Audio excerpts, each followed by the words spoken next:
Hi, I'm Mark Gaylor. I've just started up a brand new Sony Alpha camera, and after switching it on, the first thing it's going to ask me is enter the area, date and time. So I'm just going to press the center button and we'll select my region code, which is Melbourne, and we'll just press the enter button there. We're in daylight savings here in Melbourne, so I'll just switch that to on. Date and time, you see we're going in date, month, year, and I'll just come in and enter 22nd.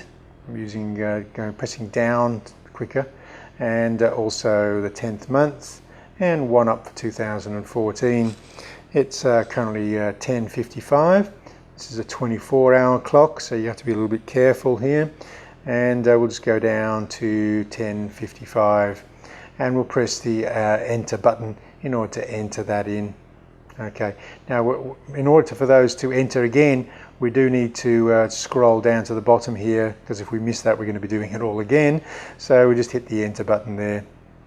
There's a reminder here that there are some things that we can do with this camera by going online and maybe downloading some apps for this camera. We won't be doing that just now. So really what I want to do is come into the menus here and show you some of my favorite menu items when setting up this camera. Now I'm just coming up to the top camera settings icon here and just show you some of my favorite settings. I won't go through them all. You can look at some of the finer points of this later, but first of all, image size. This is on its large setting. This is really applicable for JPEG shooters, because you're going to get the full image no matter what you choose if you're choosing the raw file format. Aspect ratio, it's a 3:2 aspect ratio of the sensor, so we're recording to the full sensor here. Quality currently set to fine JPEG. I'm going to move that over to raw. Okay, file format for videos, AVC HD, which is superior to the MP4. If you're only a casual shooter of movies, you might choose the MP4 setting. That's moving along quite quickly. 50i for interlace. We actually, the best quality movie format here with the least amount of compression is this one below it, which is 50p for progressive. If you don't need that higher frame rate, you can come down. Okay, now if you've set this region code up for America, then you're going to be shooting at 60p rather than 50p. You can research why those differences are later. I actually like that higher frame rate. It gives me a little bit of an opportunity to do some slow motion footage in post-production, so I'm going for that 50p. There's a warning screen here that's telling you can't burn Blu-ray discs with this option, and I don't want to, so I'm just clicking OK, proceeding. Drive mode, single shooting, we can override this later in the custom settings. Fill flash, flash compensation, red eye reduction. I'm currently set to off. That's how I prefer it. I'll do that in post as well. Single shot AF. All of these settings here we can modify later using the custom buttons. So we don't need really to look at these in the menus at the moment. Focus area, flexible spot. This is by far the most useful feature for creating accurate focus. Okay, now you can come right here and choose a larger flexible spot or a smaller flexible spot.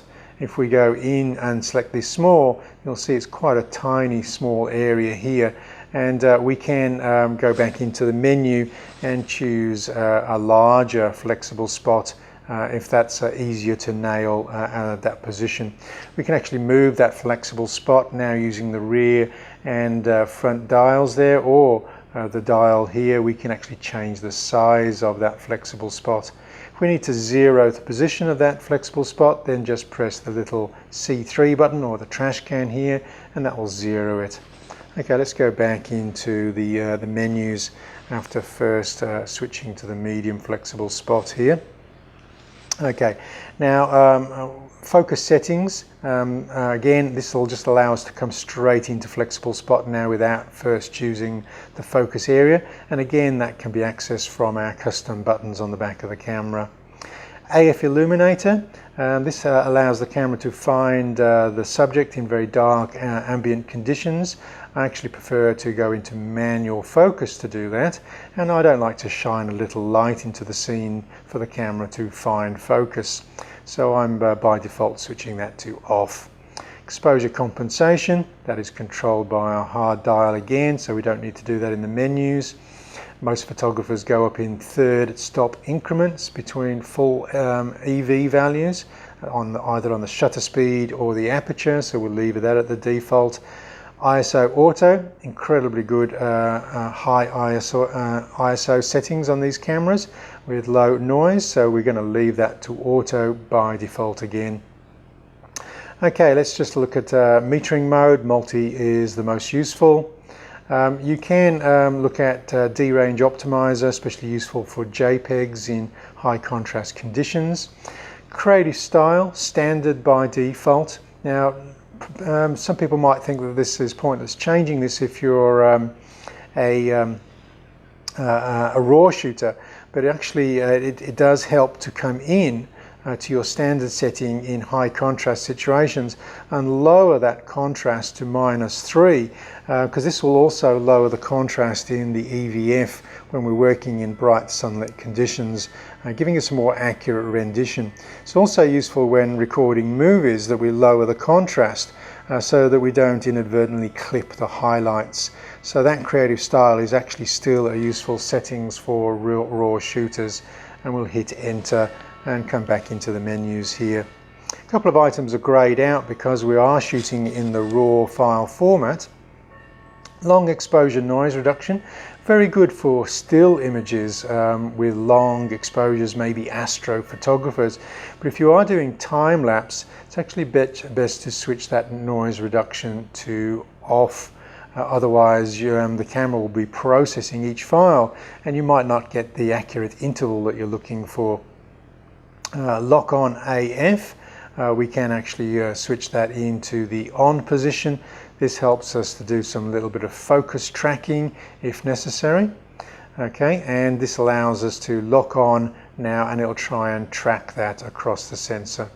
Okay, let's go back into the menu settings here. Face detection, also very useful. Okay, it's if you've got a single face and you're shooting movies, focus will just automatically track that person around the screen and follow focus without you having to do that manually. So I'm going to leave the face detection switched on by default. Again, back into the menus, coming along. Color space, really only useful for JPEG shooters again, if you're primarily uploading to the web, sRGB. If you're doing a little bit of a mixture of some print work, then you may want to choose over to Adobe RGB, as long as you remember to convert your files to sRGB before uploading to the social media or the web. Okay, auto slow shutter speed on, audio recording on. You could switch that off if you're replacing your if you've got a lot of wind noise and you're just replacing it with an audio music track, you could switch that off. Okay, memory, we can actually program now all of our settings that we've done in this camera settings to a memory recall. Okay, here we've got two choices, 1 and 2. If I press 1, all of the settings that we've just now set up will be remembered, and we can access that memory recall from the top mode dial here. Okay, now let's just move over now to the custom settings. That's the little gear wheel here. Okay, now if you want to move to these menu items and you're sort of mid-tab in the camera settings, then just come up one, move across, and then down one, and that brings us into the custom settings. Zebras, great for an early warning system of clipping or overexposing your highlights. I'm going to leave that to off. Manual focus assist, incredibly useful, leave that on. This allows you to magnify your view, find critical focus when shooting with shallow depth of field. I don't like to be limited to 2 seconds to find that sharp focus, so I'm going to set that to no limit. Grid lines, if you like to compose with the rule of thirds, there is an option there. Audio level display, again incredibly useful to make sure our audio isn't too loud when we're shooting movies. Auto review. I don't like the images appearing every time I've shot one. I want to be moving on to the next shot, so I'm actually going to disable that by switching to off. And if I ever want to look at the last image I've shot, I just need to hit the review button down here. Okay, moving across, display buttons. We can come into the display buttons because there are a couple of things that are not on by default which can be very useful.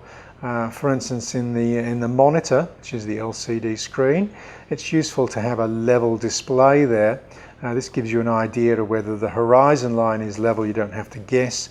Just switch that into the on position, roll down and make sure you enter that, otherwise it won't be programmed in. We can now roll into that display just by hitting the display buttons, and you can see the level display now will appear, and this camera is currently level because it's highlighted in green. Let's go back in. Peaking level, another really fabulous feature for these Sony cameras, whether we're shooting stills or movie. You want to be in by default and not have that switch to off when using manual focus. Now I typically recommend low if we're not zooming in, because if we choose high, then everything appears to be sharp when in fact only little bits of it sharp. High is actually the most useful setting if we're using the focus magnifier and trying to find critical focus there, and that's currently what I do. So by default I have the peaking level set to high. Peaking color, for me the most useful peaking color is red, not white, and the only time I'd change out of that is if my subject was red. Okay, exposure set guide on, setting effect on. You may want to disable that if you're shooting flash in a studio. Pre-AF is on by default, but I prefer it to be off. Otherwise the camera is continually hunting for focus as soon as you take the lens cap off.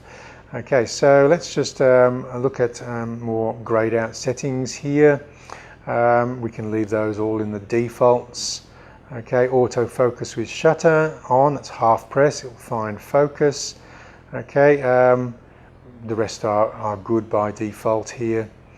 Face registration, APS-C size capture. Again, if you put an APS-C, a lens designed for a smaller sensor, then it will go into automatic crop for you.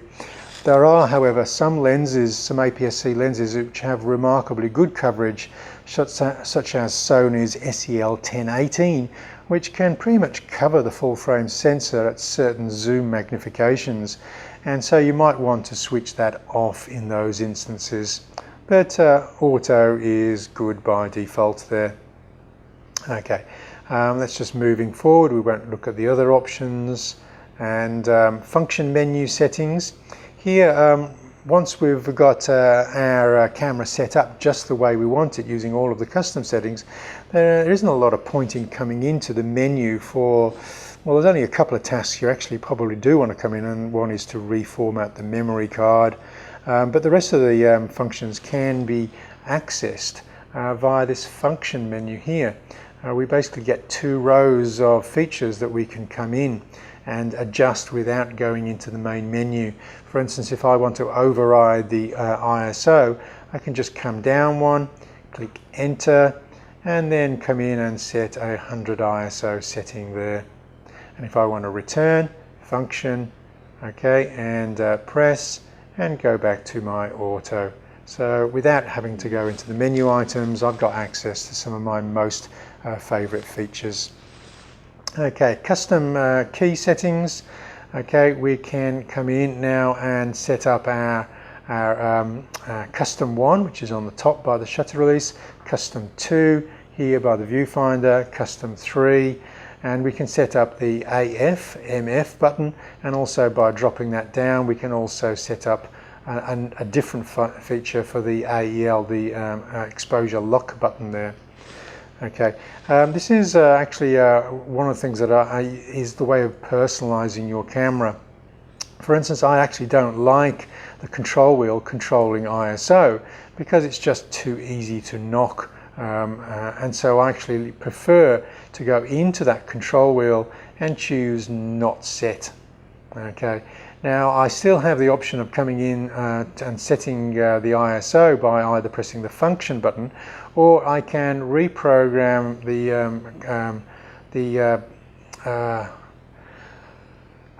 down button of this wheel here to set up for ISO. Okay, let's just go and find ISO from the settings.